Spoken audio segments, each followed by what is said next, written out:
Welcome to this week's list for new book releases. These are mostly releasing on March the 10th, though there is one that's different. I'm Morgan. If this is your first time here, I hope you find something that you want to pick up. Each genre will be separated by timestamps, so you can click around to whichever is your favorite.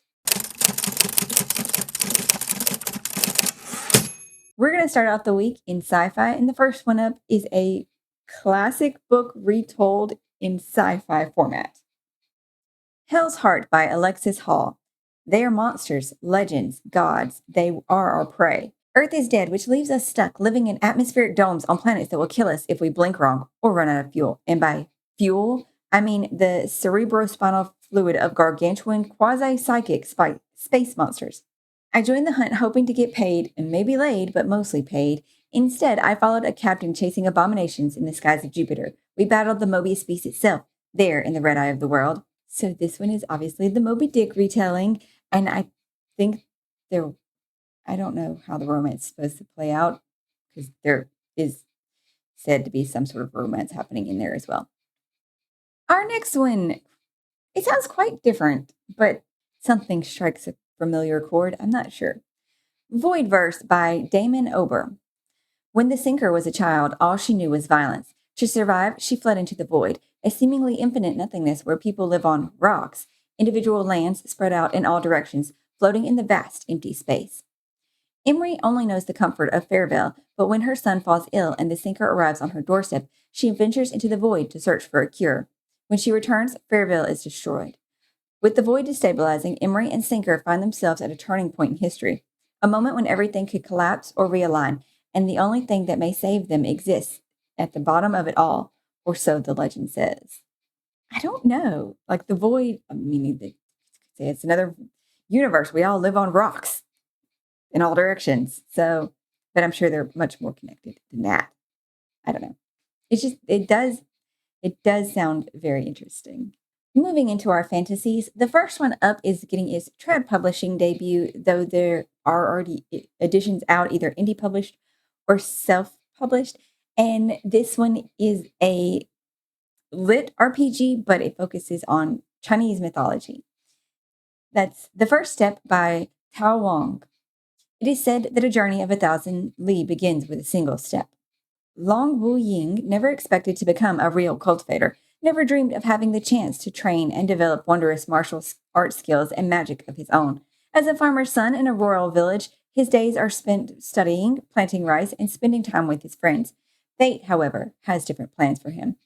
Wu Ying is thrown into a world he is utterly unprepared for, one filled with demonic beasts, haughty nobles, and most of all, the very real possibility of reaching immortality, if he's brave enough to seize it.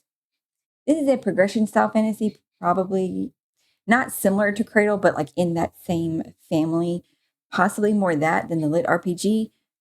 Have to read through it and find out. And it is already available in ebook and audiobook from its indie published days. So it's one that sounds like it's worth checking out. Our next few will mix the lines between dark fantasy, historical fantasy, and romance. So they're in a thing all of their own because it's not romantasy. The Fox and the Devil by Kirsten White. Anike has a complicated relationship with her father, Abraham Van Helsing, doctor, scientist, and madman devoted to the study of vampires, until the night she comes home to find him murdered.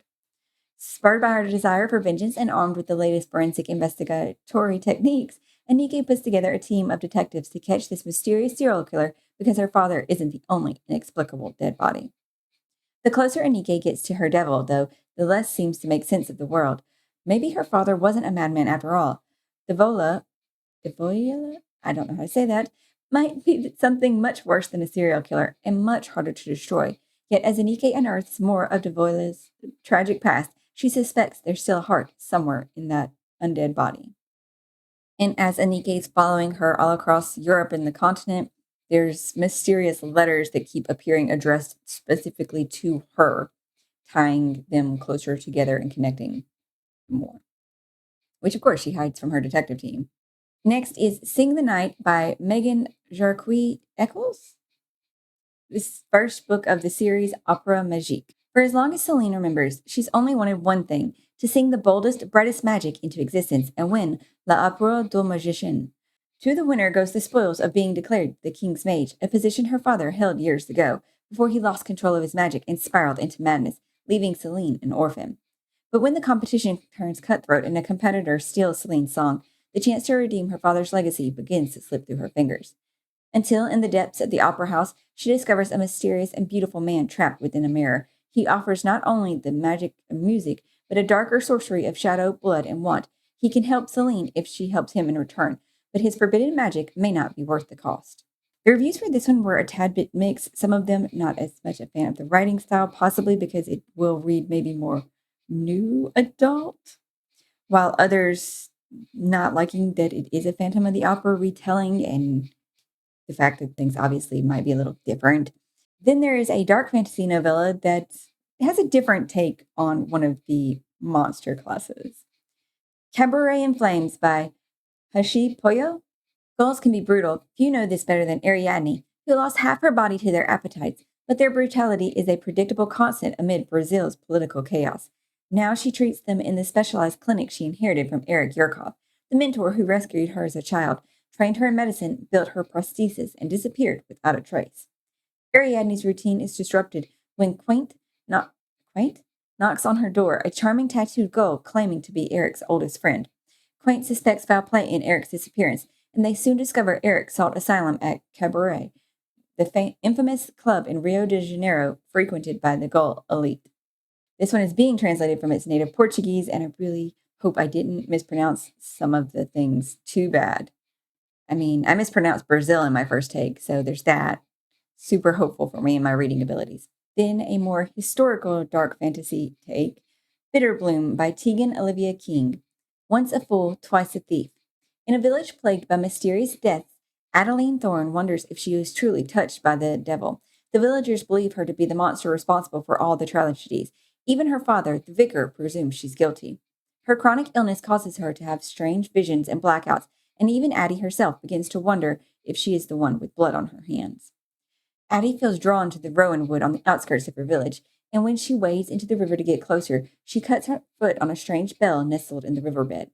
Back at home, Addie rings the bell and realizes it gives her the power to see the ghosts of the village who is lost.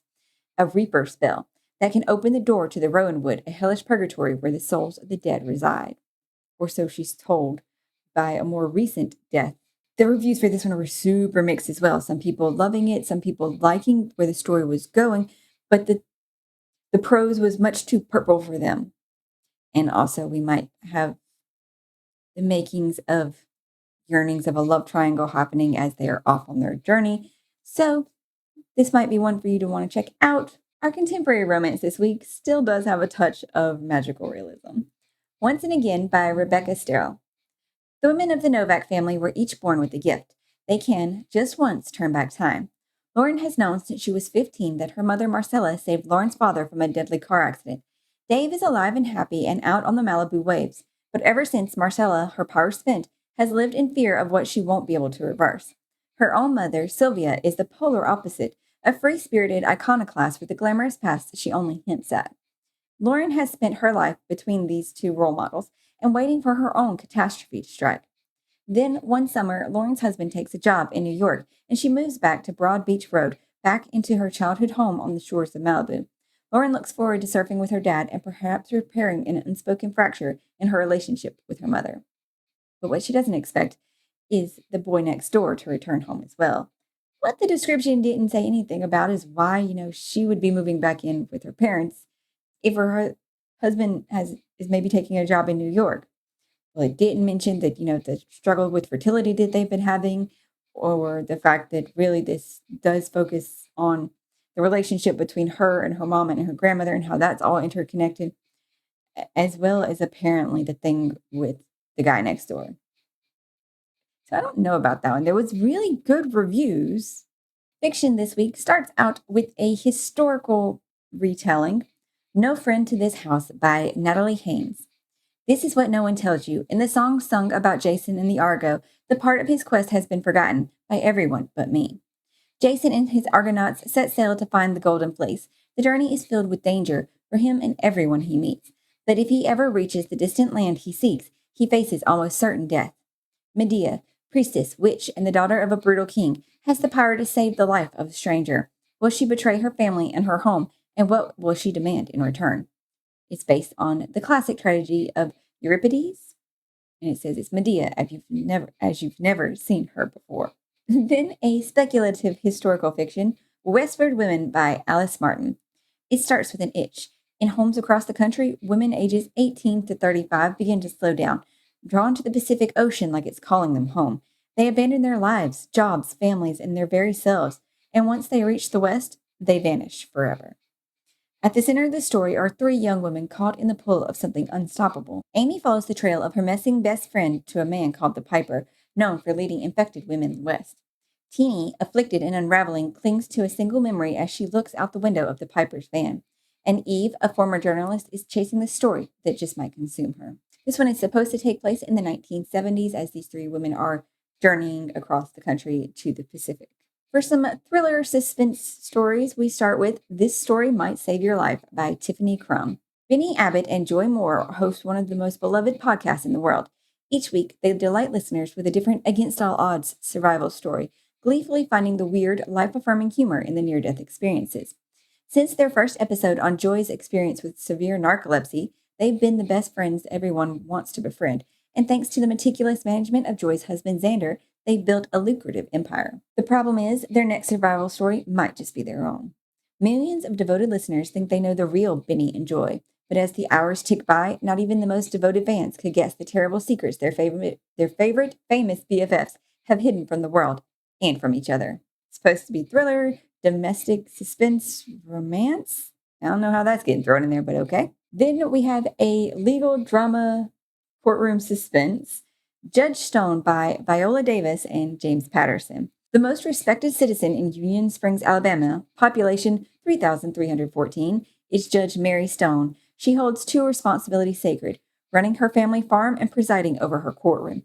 It's there she draws the most controversial case in the history of the South. Criminally, it's open and shut. Ethically, there is no middle ground. Essentially, it's a choice between life and death. No judge can satisfy everyone. It would be dangerous to try, but Judge Stone is willing to fight to bring justice to the people and places she loves.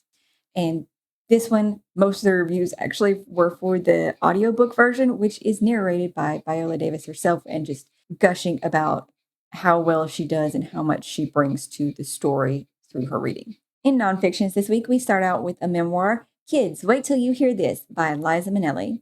It's the autobiography of EGOT icon Liza Minnelli. This fascinating untold story reveals the intimate truth of the only child born to Hollywood legends Vicente Millini and Judy Garland. For the first time, here's Liza up close, raw, strong, sexy, hilarious, and heartbreaking as she talks about her different marriages, just the abundant amount of love that she wants to, give to people and trying to find love in return, the struggles with miscarriages in the industry, friends. Then a collection of essays from 14 different authors that is edited together by Alice Hoffman. The Best Dog in the World, Essays on Love. Anyone who has ever been fortunate enough to share their life with a dog knows the experience is both profound and transformative. Here, in this charming collection of essays, authors share unforgettable tales of the dogs who left their paw prints on their hearts. We do have two honorable mentions this week. I think possibly I'll start putting sequels, at least for series that I haven't read, in the honorable mention section. That way I'm still bringing them up, and especially for ones that I know everybody would really want. The first up is a YA sequel conclusion to the Darker by 4 duology, Brighter Than 9 by June Seal Tan. The first book is following three characters, a vengeful girl, a hollow boy, and a missing god. Roy has one goal in mind, honing her magic to avenge her mother's death. Urin is the black sheep of an illustrious family, and Nakai is a reaper, serving the fourth king of hell. When his master disappears, the underworld begins to crumble, and the human world will be next if the king of hell is not found. One that was originally published in 2014, and it was a bunch of maybe novelettes? I don't know, because this is Blood and Roses Volume 1 by Callie Hart. So it is a bind-up, and it didn't mention how many of those stories it is a bind-up of, but they were published as separate stories under the series name Blood and Roses. Blood and Roses is a dark romance series that contains explicit content and heavy themes intended for mature audiences. Readers are strongly encouraged to consider their personal sensitivities and check those warnings. So very, very dark. That's all I have for you on my list this week. Maybe you found something good that you want to pick up, try, or add to a list. I just hope you're finding something good to read today. You'll subscribe if you haven't yet, and I'll see you in the next one.